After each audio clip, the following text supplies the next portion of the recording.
নতুন একটা আইন পাস হয়েছে এই জুন মাসে। আপনাকে জরিমানা করা হবে 1000। ফেস না দেখা যায় তাহলে আপনাকে জরিমানা করা হবে।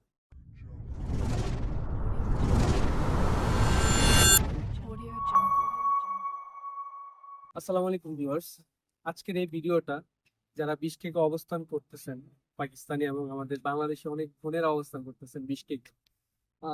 অনেকেই গার্মেন্টস এর কাজে আসছেন, বিভিন্ন কাজে আসছেন বা স্টুডেন্ট আছেন, বেশিরভাগই স্টুডেন্ট মেয়েরা আছেন।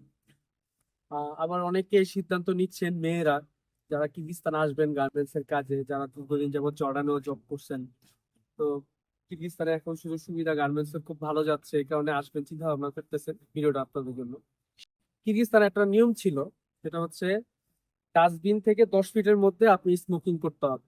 তাও এটা জনবসতি হওয়া যাবে না বা পার্ক টার্ক এরকম হওয়া যাবে না। ঠিক আছে, জনবসতি বাদে আপনাকে যে ইয়ে আছে ডাস্টবিন থেকে 20 ফিট বা 10 ফিটের মধ্যে আপনাকে স্মোক করতে হবে। ঠিক এরকমই নতুন একটা আইন পাস হয়েছে এই জুন মাসে।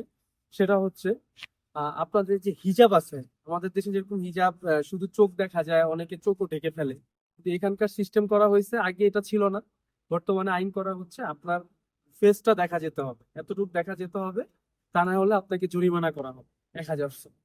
স্মোকের মতো যারা ডাস্টবিনের আশপাশ ছাড়া যারা স্মোক করতো বা অনবসতি জায়গায় স্মোক করতো, তাদেরকে 1000 টাকা জরিমানা করা হতো। ঠিক এমনই আপনার হিজাব যদি শুধু চোখ দেখা যায়, ফেস না দেখা যায়, তাহলে আপনাকে জরিমানা করা হবে। এখন ভাই বলতে পারেন ইসলামিক কান্ট্রি, ভাই এটা কেমন নিয়ম হলো, এটা তো ঠিক হলো না। আসলে এখানে অপরাধের প্রতি এদেশের সরকার খুব কঠোর।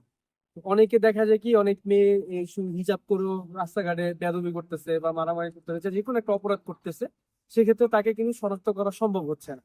সিসি ক্যামেরা দ্বারা যেভাবে হোক শনাক্ত করা সম্ভব হচ্ছে না। এই কারণে এদেশের সরকার এই বিশৃঙ্খলা থেকে বের হওয়ার জন্য এই নিয়মটা করছে যে শুধু ফেসটা দেখা যাবে, ফেসটা দেখা যেতে হবে, তাহলেই চলবে। তো যারা আসবেন আর যারা জানেন না, তাদের কাছে এই ভিডিওটা পৌঁছে দেওয়ার চেষ্টা করবেন। আপনার পরিচিত বোন যারা আছে কিরগিজস্তানে অবস্থান করতেছে, সবার কাছে এই বার্তাটা পৌঁছে দিবেন যে যেন তারা হিজাব ওইভাবে করে যাতে ফেসটা দেখা যায়। সবাই ভালো থাকবেন। আসসালামু আলাইকুম।